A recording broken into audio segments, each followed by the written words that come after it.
It's great, because half of them think that pornography is empowering, and the other half think that pornography is enslaving. Ladies and gentlemen, I'm masturbating regardless, so... I have a neighbor who gives me dirty looks for smoking pot, so I give him dirty looks for having kids.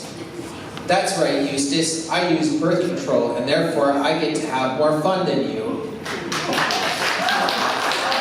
Thank you. Isn't it about time somebody said that? Oh, and ladies, I might be an anti-natalist, but at least I'm pro-choice. I'm single and ready to mingle. Ow! My ex-girlfriend and I used to get into a lot of silly arguments. For instance, she says together, I say in tandem. She says Congress, I say Assembly.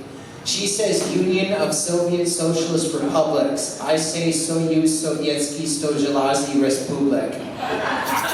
It's 1991 and we're separated.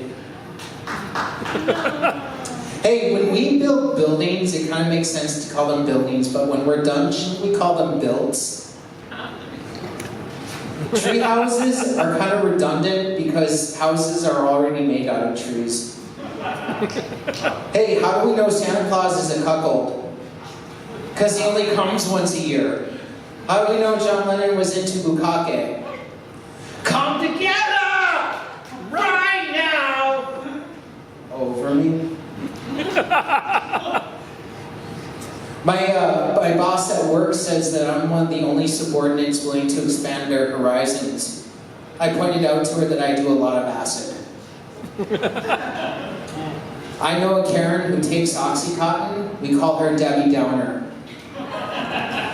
Same Karen took some ecstasy. Not only does she rant, she now raves. I know a black homosexual who's a politician. We call him Minority Whip.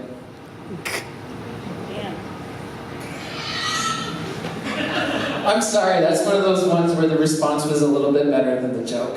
I have some political views.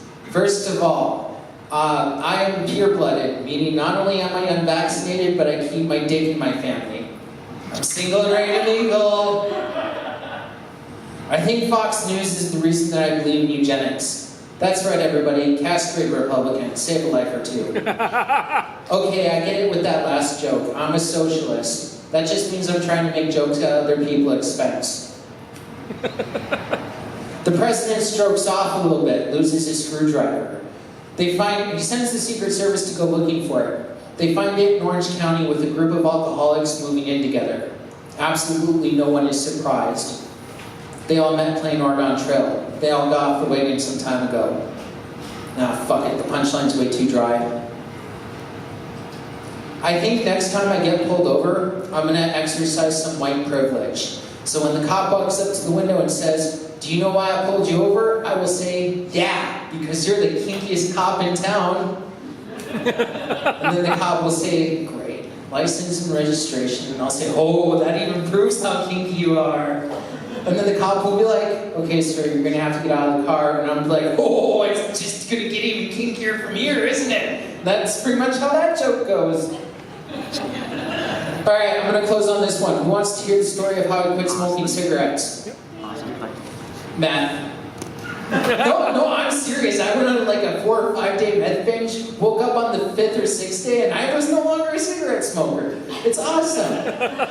First time I did it was sheer willpower. The second time I did it was LSD. Third time I did it was meth. Swear to God, I have to do this shit again. I'm gonna go out the way I'm going out right now with a real fucking blowout.